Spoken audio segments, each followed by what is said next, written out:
Hi hello అండి. ఈరోజు నుంచి నవరాత్రులు స్టార్ట్ అయినాయి కదా, ఇది నేను వంటగదిలో ఇలా ఏర్పాటు చేసుకున్నాను అమ్మవారికి. ఈరోజు పొంగలి ప్రసాదం చేశాను. ఇక్కడ వంటగదిలోనే స్టవ్ పక్కనే నేను ఇట్లా ఏర్పాటు చేసుకోవటం జరిగింది. ఇలా ఇక్కడే అమ్మవారికి ప్రసాదం నైవేద్యం పెట్టడం కూడా జరిగింది. ఈరోజు బాలా త్రిపుర సుందరీదేవి కదా, పొంగల్ ప్రసాదం అన్నమాట. పొంగల్ చేశాను. ఈ పొంగల్ ఎలా చేసుకోవాలో చూద్దాం. ఇది ఈ గ్లాస్తో హాఫ్ గ్లాసు నేను రైస్ తీసుకున్నాను. అండ్ అదే గ్లాస్తో హాఫ్ గ్లాసు పెసరపప్పు తీసుకున్నాను. ఈ బియ్యం బాగా కడిగేసి నానబెట్టి అట్టు పెట్టాను. పెసరపప్పు కూడా అంతే, కడిగి నానబెట్టి ఉంచాను. ఇవి రెండు కలిపి 4 గ్లాసులు నీళ్ళు పోయాలి. అంటే నేను 3 గ్లాసులు పోసాను. అంటే హాఫ్ గ్లాస్ తీసుకున్నాను కదా, 3 గ్లాస్ తీసుకున్నాను. కొంచెం పసుపు, కొద్దిగా నెయ్యి యాడ్ చేసి కుక్కర్ మూత పెట్టేశాను.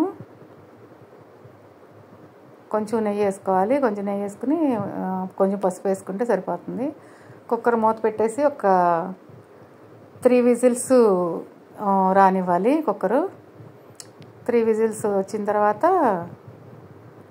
మనం తీసి పక్కన పెట్టుకుని చల్లారిన తర్వాత పోపు వేసుకోవాలి. 3 విజిల్స్ వచ్చేసాయి. మూత ప్రెషర్ పోయి మూత వచ్చేసింది. ఇదిగోండి ఇలా రైస్ ఉడికింది. కొంచెం పసుపు ఎక్కువైంది, కొంచెం లైట్గా వేసుకోండి మీరు. కొంచెం పసుపు ఎక్కువైంది. ఒకవేళ ఈ మిశ్రమం కనుక మీకు బాగా గట్టిగా అనిపిస్తే కనుక కొంచెం 1 గ్లాస్ వాటర్ పోసుకోవచ్చు. వాటర్ పోసుకొని కొంచెం మళ్ళీ పొయ్యి మీద పెట్టుకుంటే సరిపడా కన్సిస్టెంట్ వస్తుందన్నమాట. నేను స్టవ్ వెలిగించి మళ్ళీ చిన్నది పాన్ పెట్టాను. నెయ్యి ఒక 3 స్పూన్స్ వరకు నెయ్యి వేసాను. పొంగల్లో సాధారణంగా నెయ్యి ఎక్కువ పడుతుంది. నేను ఇంతవరకే వేసాను, 3 స్పూన్లు మాత్రమే వేసాను. ఈ నెయ్యి కొంచెం వేడైన తర్వాత దీనిలో ఒక ఎండుమిరపకాయ గిల్లేసి ఒక ఎండుమిరపకాయ వేసాను. ఆవాలు, జీలకర్ర, పచ్చిమిరపకాయలు ఇవి వేసి కొద్దిగా వేగిన తర్వాత మిరియాలు. పొంగల్ అంటేనే మిరియాలు కదా, మిరియాలు స్మెల్ టేస్ట్ అది వేరు కదా. కొంచెం ఒక హాఫ్ కప్పు జీడిపప్పు వేసాను. జీడిపప్పు తర్వాత కొంచెం కరివేపాకు వేసుకుందాం. కరివేపాకు కూడా దీంట్లోనే యాడ్ చేసుకుని కొంచెం ఫ్రై చేసుకున్న తర్వాత ఈ పొంగల్ మిశ్రమంలో దీన్ని కలపాలి. ఫ్రై అయిపోయింది. పొంగల్లో కలిపేసి నేను సాల్ట్ వేస్తున్నాను. మీకు క్వాంటిటీకి సరిపడా సాల్ట్ వేసుకోండి. అది ఇందాక గట్టిగా ఉంది కదా అని చెప్పి నేను కొంచెం వేడి నీళ్ళు పోసాను. ఇదిగోండి ఇలా పెట్టుకున్నాను కదా, ఇక్కడ నేను నైవేద్యం సమర్పించాను అన్నమాట. నాకు ఇంట్లో పూజ అయిపోయిన తర్వాత నేను శివాలయానికి వెళ్ళాను.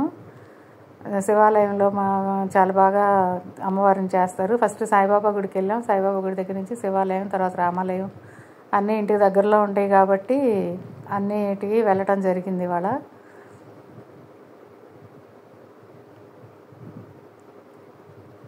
ఇట్లా నేను నైవేద్యం సమర్పించిన తర్వాత సంప్రాప్తే రాహు పూజాంచ कारयेत राहुध्यानं प्रवक्ष्यामि मम कुटुंबानां कालसर्पपीडा उपशान्तये कया नश्चित्रः भवतु ते सदा वृथः सखाः कया सतिष्ठया वृता आयुङ्गो कृष्णेरक्रमे। ॐ ऐं ह्रीं श्रीं पुराण्यै नमः। ॐ ऐं ह्रीं श्रीं आगमरूपिण्यै नमः।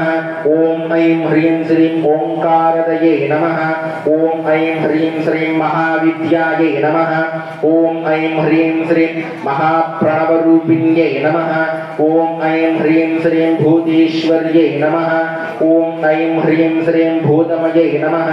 ॐ ऐं ह्रीं श्रीं पञ्चाशद्गुरूपिण्यै नमः। ॐ ऐं ह्रीं श्रीं षोडशान्यमहाभूषायै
राजेश्वरी बाला श्यामला ललिता दशा जय बाला त्रिपुर सुंदरी माँ